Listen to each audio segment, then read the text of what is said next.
So a reminder about the endocrine system. It's a collection of glands all throughout the body that communicate through endocrine signaling molecules or hormones. And we talked about how there can be endocrine dysfunction, either hypo or hyperfunction. And that could be related to abnormal synthesis of an endocrine signal. It could be related to disrupted interaction between that hormone and its target receptor. Remember that peptide hormones signal through cell surface receptors, whereas steroid hormones signal through nuclear receptors or intracellular receptors. And so there'll be different ways in which either of those types of signaling could be disrupted. Or you could have an abnormal response to that signal. The hormone is okay, the receptor is okay, but the response is blocked for some reason. So we're going to start with the pituitary.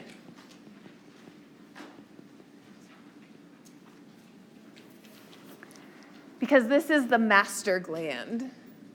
It's called the master gland because it controls all of the other glands, although really it's not the master gland, right? Because the hypothalamus controls the pituitary.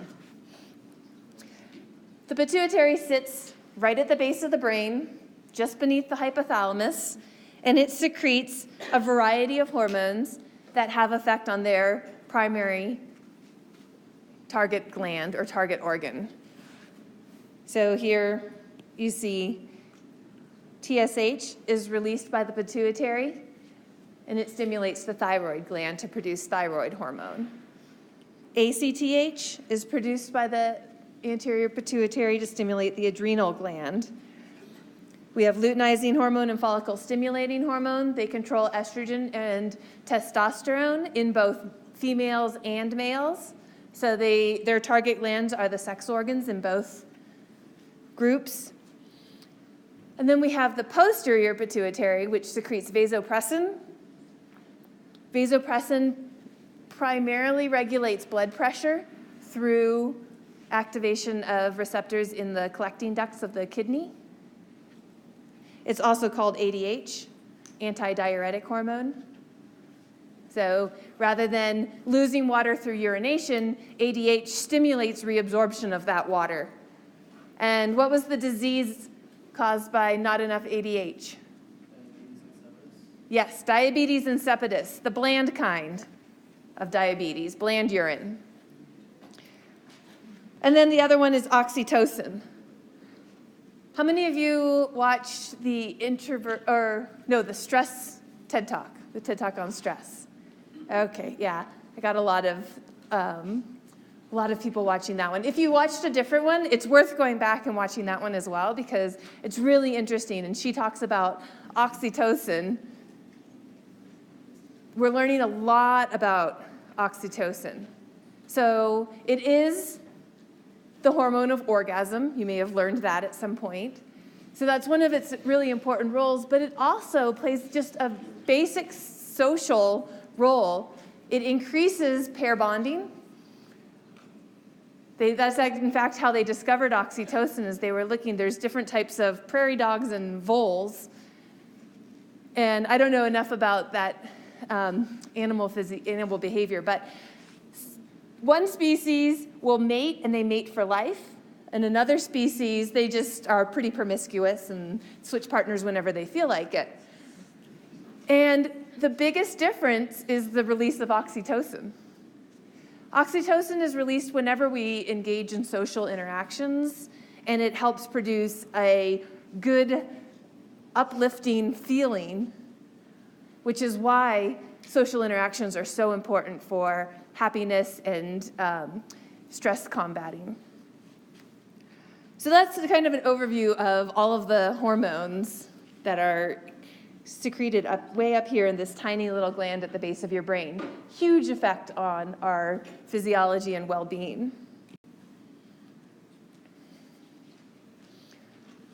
And I'll just go through the anatomy briefly. Do you guys learn this in A&P? Yeah, okay. So quick review. Remember that here's our pituitary. It's divided into two apophyses, the adeno and the neuro hypophyses. So the anterior pituitary is the adeno hypophysis. And the posterior pituitary is the neuro hypophysis. And the reason that's important is it tells us a little bit about the hormones that are being produced there. So in the anterior pituitary, it's under the control of the hypothalamus, where the cell bodies produce releasing hormones.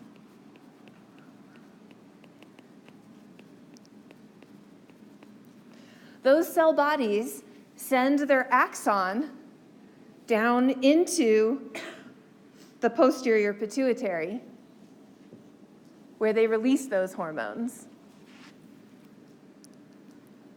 So those get released, they're made by the cells in the hypothalamus, and they're released directly into the bloodstream.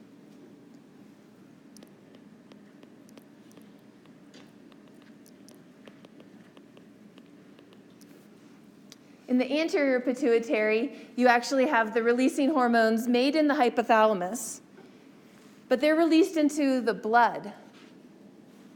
And they travel through this portal system, so this purple one.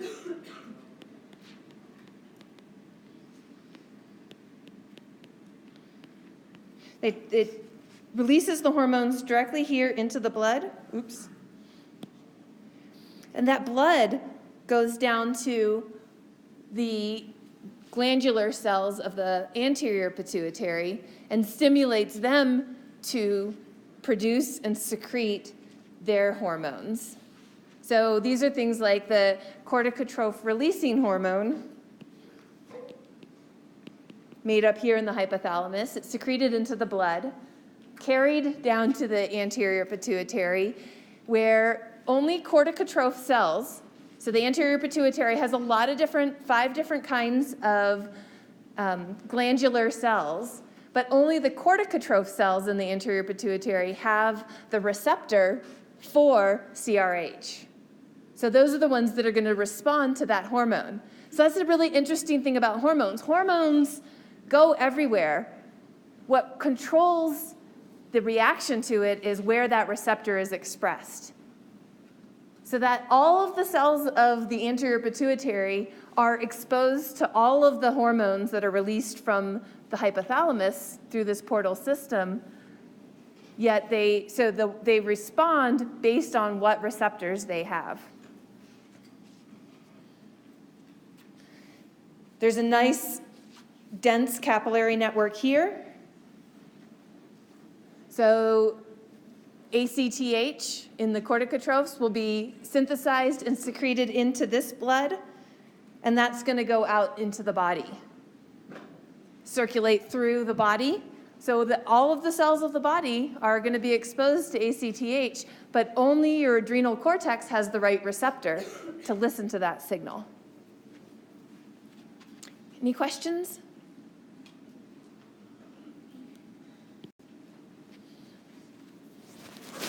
So in your reading, you read a little bit about pituitary adenomas.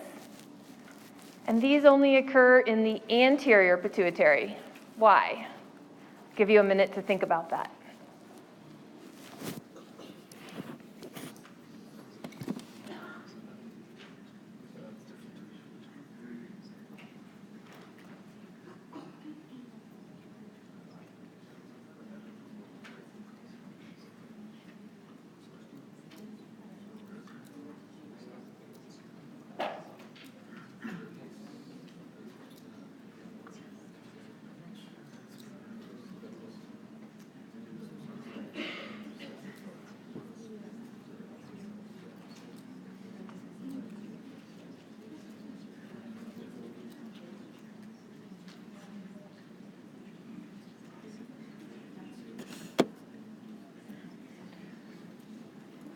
All right, what do you guys think?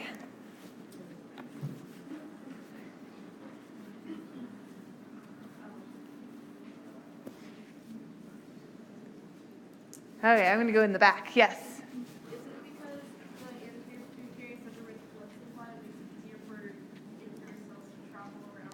That is a very good reason, because the capillary network is already very dense, so there's a lot of nutrient supply, and you are linking that to the fact that cancer cells undergoing rapid cell division need a big blood supply in order to produce it. I love that thinking. It's not the only reason, but it probably is a contributing factor. You do have a dense blood supply in the posterior pituitary because that's where the axons of the hypothalamic cells that secrete oxytocin and vasopressin are located, and they dump their hormones into the blood vessels in the posterior pituitary.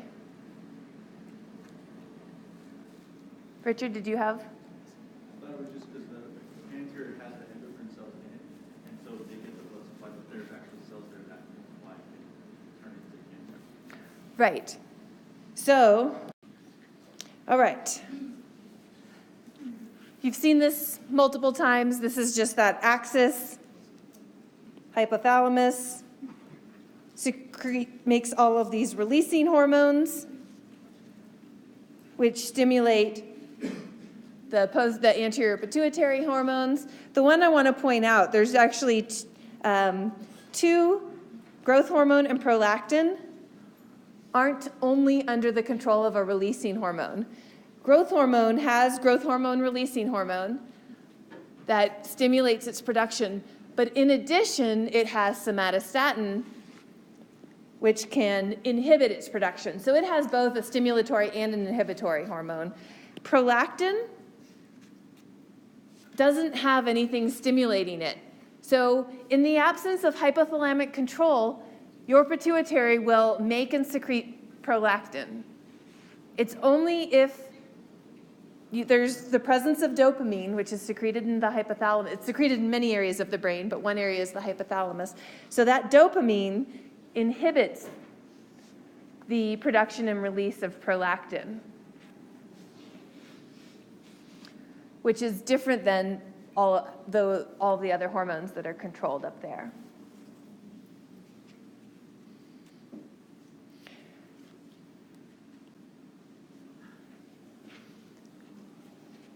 So when we think about the pituitary gland, we can kind of think about the disorders as either hyperpituitarism or hypopituitarism.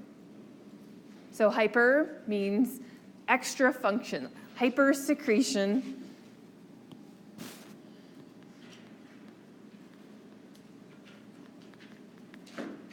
of any of the pituitary hormones.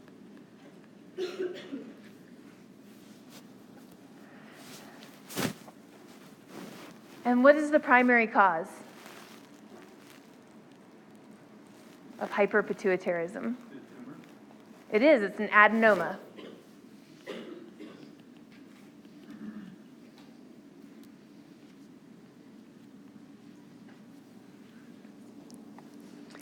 You can have hyperplasia, and you can have cancerous cells. You can have carcinoma or adenocarcinoma.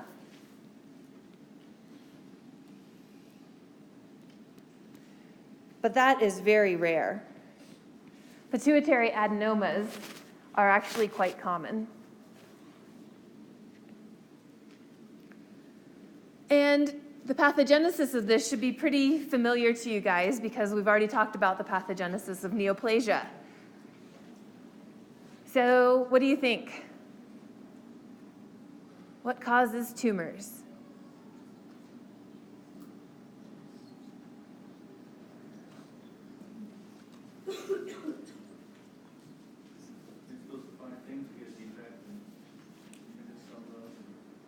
So you're thinking of the hallmarks of cancer. Yeah, so there's 5 hallmarks of cancer. Step back a little bit further. Because the cancer is rare, but tumors are more frequent. And how do you get those 5 hallmarks? What's that? Mutation in gene expression. Yes, genetic mutations that affect gene expression, specifically gene expression of the cell cycle.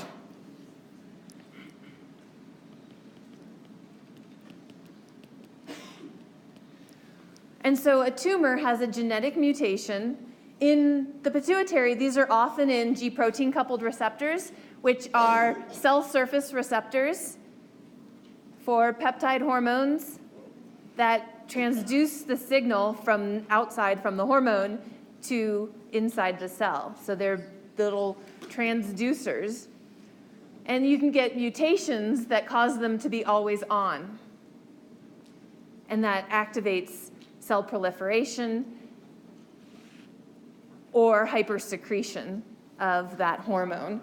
So you have genetic mutations. Now, for some reason, I can't give you a good explanation of why, you usually don't acquire enough genetic mutations to actually get all of the hallmarks of cancer. So while we have genetic mutations in signaling that make the tumors grow, it's very rare that those tumors then go on to become cancer.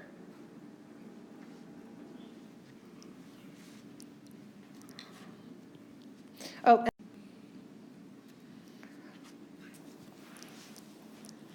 So here's an example of a pituitary adenoma. And what you're looking at here is the base of the brain. So they actually imagine cutting through the skull all the way around and taking the skull off and the brain out. So this is where the cerebellum of the brain would have sat. This is where the temporal lobes of the cortex sit, and here's where the frontal cortex. The brain stem is right here in the middle, and that's the opening for the spinal cord. So you're looking down into the cranial vault. And right here, in this person who was deceased when they took this all away, there was this giant pituitary adenoma sitting right there. And this is kind of a side view to show you the pituitary. It really hangs down into this little bony cavity right here. So this is growing out of that bony cavity. Here's the sphenoid sinus. So the sphenoid bone is at the base back of the nose area, and so it's sitting down there. Very important for understanding the effects of adenomas also. Notice that the optic chiasm is running right up here, right above it. So we classify pituitary adenomas based on, first, whether they're functional or non-functional.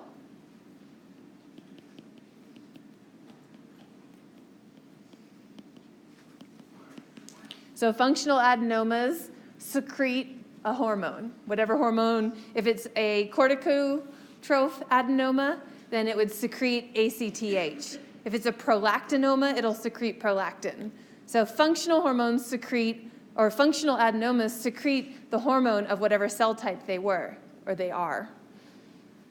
Non-functional adenomas have lost that ability. They're not secreting anything. They just keep growing. The other way we classify adenomas is based on size. So there's micro and macro adenomas. Microadenomas are less than 1 centimeter. Macroadenomas are greater than 1 centimeter in diameter. And really, that's kind of an arbitrary distinction. Which do you think? So if I tell you that someone has a non-functional adenoma, that's patient A, and patient B has a functional adenoma, which one is likely to be bigger? So I have a patient here who's got some symptoms of a non-functional adenoma. I have a patient over here who has symptoms of a functional adenoma. Which one do you think is bigger? Non-functional, great, right. Because? What's that? So it uses a lot of energy for growing. It's not producing hormones. That's absolutely right. And what else? Yeah. Can a functional one become That's it. That's a very good question. I'm not sure if as it grows, it can become non-functional. My guess is yes, that it would acquire a second mutation or something and stop producing the hormone. Yep. But why else would there be that difference? Why else would the non-functional be bigger at diagnosis or at symptoms? Yes? Because the functional one is producing hormones, so it has like adverse effects throughout the body, I assume, whereas a non-functional one doesn't have excretion. Exactly. So the functional ones secreting a hormone, those effects are circulating throughout the body, and you're gonna have those effects even in a very small tumor. Non-functional adenomas, if it's a microadenoma and it's non-functional, you're not likely to even know. In fact, most pituitary adenomas are incidentalomas. They're found because somebody gets an MRI for some other reason, and they say, oh, look, there's a little adenoma right there.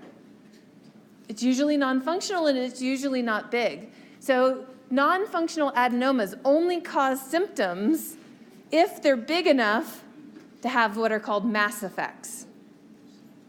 Whereas functional adenomas, even if they're really small, because they are secreting hormone, you feel those effects very early. So the clinical manifestations are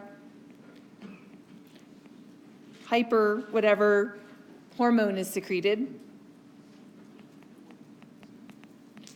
So it really depends on the type of adenoma that it is, or you can have mass effects. So let's look at some of these. Yes, another question. So are you basically saying that the non-functional is bigger because they're not detected? Exactly, yes. So non-functionals are more likely to be detected later because they haven't had any symptoms until they get big enough to have mass effects. Whereas micro ones, you're more likely, somebody's going to come into you and say, my breasts are leaking and I'm not pregnant. And it may be a sign that they have a prolactinoma. Yes, Ron? Could hypothyroidism also be a clinical manifestation? Yes, so you can get hypopituitarism. Usually it's a mass effect. So I'm going to talk about the mass effects in just a minute. But as the tumor grows, a non-functional tumor grows and grows and grows, it squishes out the normal functional cells. And eventually it can cause them to lose their blood supply or just be physically compressed so that they no longer secrete. So then you get hyposecretion of the neighboring types of cells. So yes. So here is a adenoma that was surgically removed. And looking at this, what features make you not worried that this is adenocarcinoma? Why do you think this is benign? It's got very defined borders. What else? Anything else? Yep. It's one simple type of tissue. So these are actually adrenal or glandular cells, but they're homogeneous, right? You don't see a lot of different variations in the texture of it.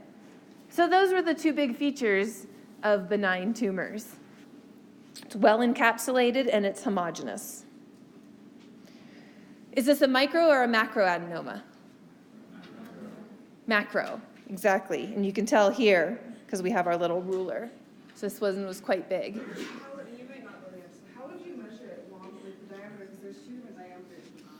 Yeah, and usually they measure the widest diameter. So in this case, it would be that one. Yes? Would the process of removing a large one affect your brain in a negative way? Great question. Just a second. You're getting ahead of me. Can I come back to that? Yes. Okay. The question was, will the process of removing that tumor affect the brain in a negative way? The tumor itself can affect the brain. So here is a very, very macro pituitary adenoma. I don't know why this person wouldn't have had this removed earlier, because clearly this is having a lot of local mass effects. So what is a mass effect? A mass effect is something caused by the physical size of the tumor. And it depends on what the neighboring structures are around that tumor. So for pituitary adenomas, the mass effects that people have, the first one that most people come in for are visual field abnormalities. And that's because this tumor, as it grows out of its little bony cavernous sinus where it sits, starts to grow up. Remember? So that's one mass effect. As the tumor grows bigger, it can actually compress on the cerebral aqueduct, which is part of the cerebral spinal fluid flowing. And so it can compress over here, and it can cause cerebral spinal fluid to build up inside these ventricles. That's going to increase intracranial pressure. As the tumor gets even bigger, and you can see here, this is a really giant tumor, your skull is not expandable. And so just the mass of that tumor, if it grows and grows, it's taking up more of the space inside the brain or inside the skull, and it causes an increased intracranial pressure. Yes? And that's going to hurt, exactly. So this is going to cause headache. So that's what people with a really big tumor might experience, headache. It doesn't mean it's a pituitary adenoma. Headache is very nonspecific, but it's one cause. Yes? Would it cause hydrocephalus also? Yes, it can cause hydrocephalus. Hydrocephalus is increase in the ventricles, increase in the cerebral spinal fluid within the ventricles. That's going to increase intracranial pressure. It's also going to compress the normal cortex. So people with hydrocephalus, with increased pressure within these ventricles here, as that pushes outward, it's pushing out, the cortex gets compressed against the skull, and people will start to have just kind of confusion, generalized inability to put things together to understand what's going on. It can be very nondescript, the types of symptoms. And when we get to neuro, we'll talk a little bit more about that.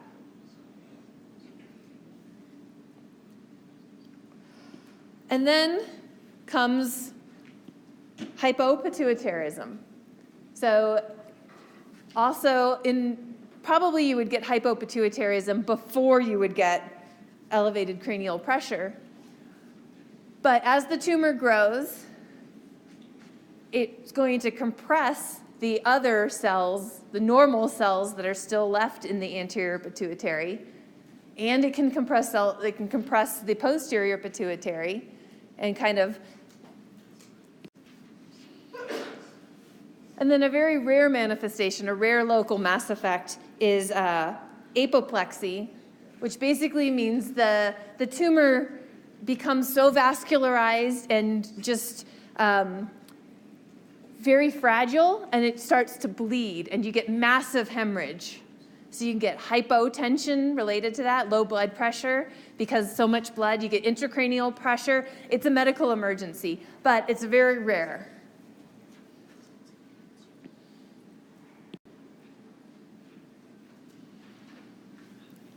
So here's some histology. And at low-powered view, up here, this is the normal pituitary. And so you can see over here, these are a lot of different glandular cells.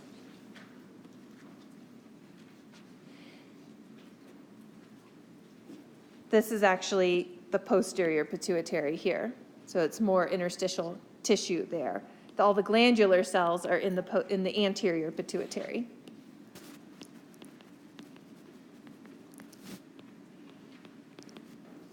And then on the bottom, for comparison, here is an adenoma.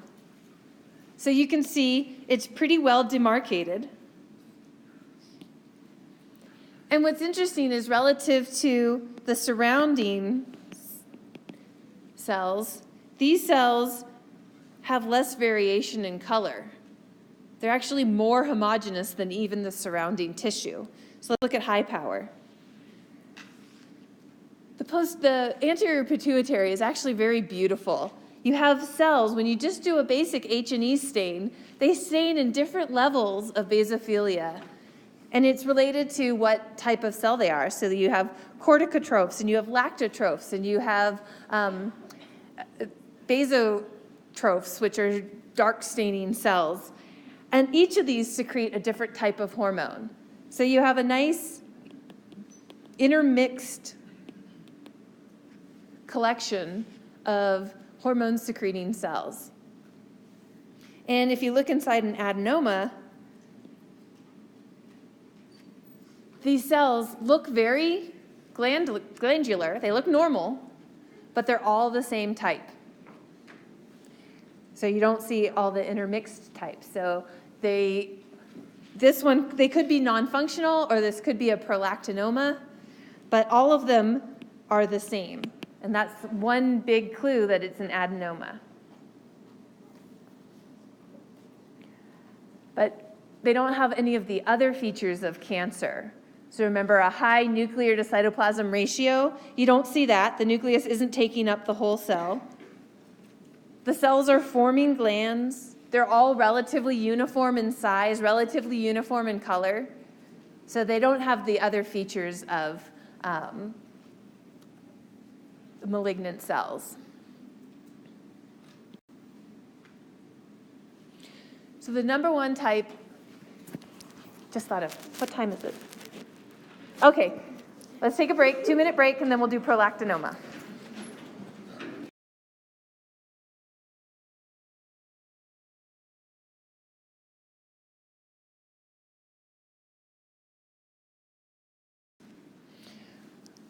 Okay, and then acromegaly is another, acromegaly is excess growth hormone.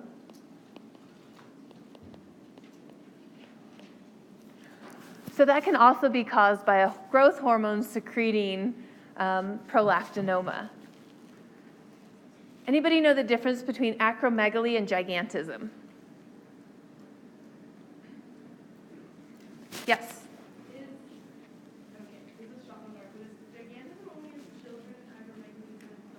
Yes.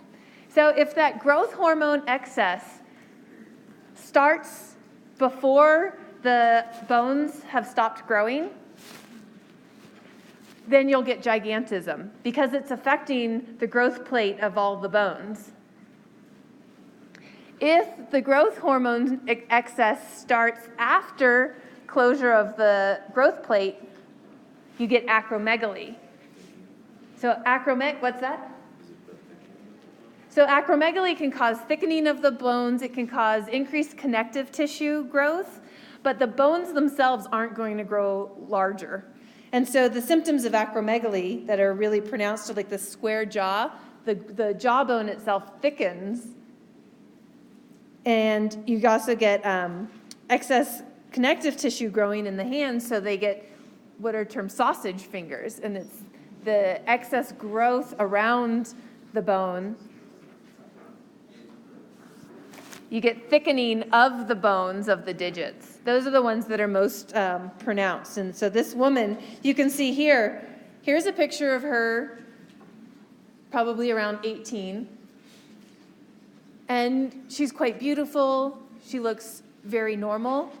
And then she started noticing here, her jaw was taking on a new shape. She got more of a square jaw. Her nose became more enlarged. And she was finally diagnosed as having an excess growth hormone later in life, and you can see these are the symptoms of acromegaly. So she's showing her fingers here in this picture.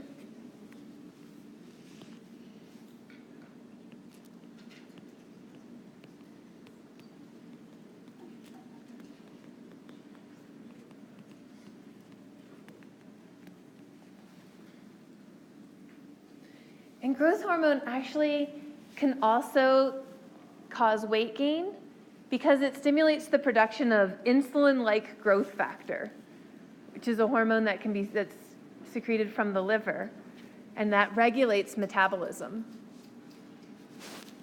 So weight gain also occurs with growth hormone.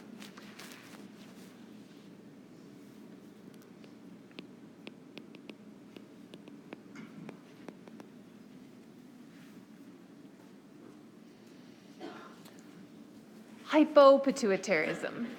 So we've already mentioned one cause, right? It could be due to a pituitary adenoma.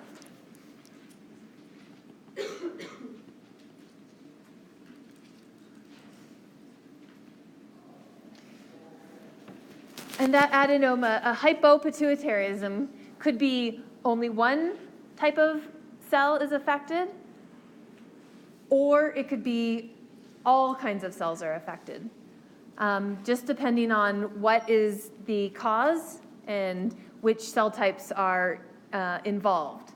So it could be just a loss of LH and FSH, for example, or just a loss of ACTH, or it could be a loss of multiple hormones. One of the more interesting types of hypopituitarism is called Sheehan syndrome, and I think this was one of the quiz questions.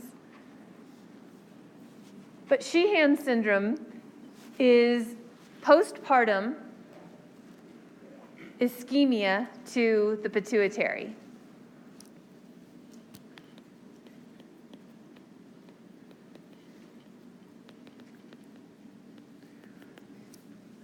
So what happens is during pregnancy, of course, you need a lot of extra prolactin-producing cells. The pituitary grows. You also, a lot of the hormones from the pituitary are increased during pregnancy. So the pituitary itself grows and becomes hypervascularized. Even more vascular, or even more capillaries are there to help support the needs of the woman. After pregnancy, that will eventually go back to normal with normal atrophy. But if a woman during pregnancy has a problem, like hypotension, which is not uncommon, oftentimes the baby will be delivered and then the woman doesn't stop bleeding. So you have extra bleeding with pregnancy or with delivery that causes hypotension. The woman will be given fluids. Those fluids can help, and then she may think everything is fine, and then a few days later go into hypopituitary crisis. And what has happened is that ischemia during hypotension affects the pituitary gland specifically because it was so enlarged during pregnancy. And this can be life-threatening because, again, remember that cortisol is really important. So a loss of ACTH can make you lose all cortisol. You will lose prolactin. The woman won't be able to breastfeed. So very quickly, symptoms will become apparent.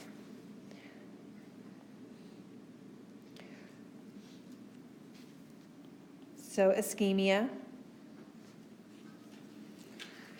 What are some other causes?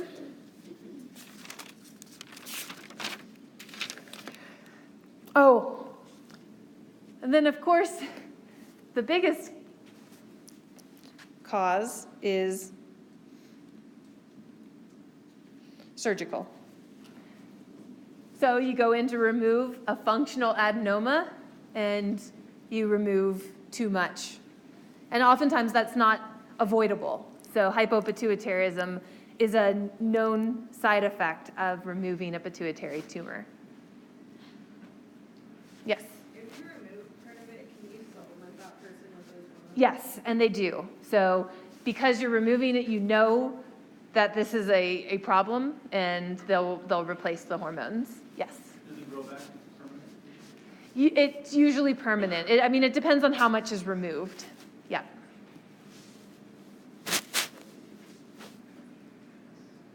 Yes. They remove excess, that way they make sure it didn't spread. They try not to. Again, because the adenomas are benign and they're usually pretty well demarcated.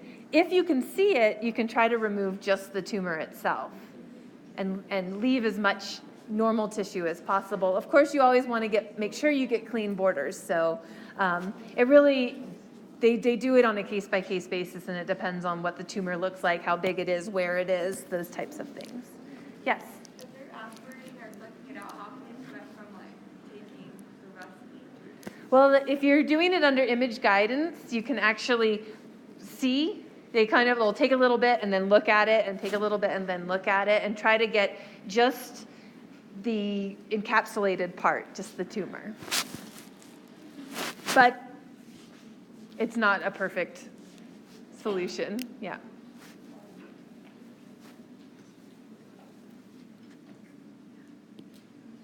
All right. Do we have time to start thyroid? A little bit. No? No. Is your brain fried? Okay. Then I'll just show you a pretty picture of the thyroid. Right here. Has anybody had the doctor feel your thyroid? Yep, so they'll have you swallow. They're looking for goiters, nodules on there. All right, so we won't go into the thyroid. I want to, but